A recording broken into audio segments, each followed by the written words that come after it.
what I call this, and then it's practice love without them. So you may have, and this is for people who kind of gone through,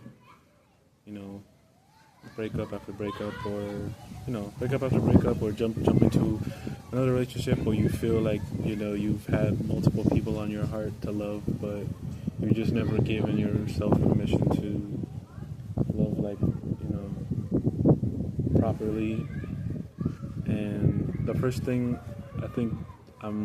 it's just something that's like relearning, and especially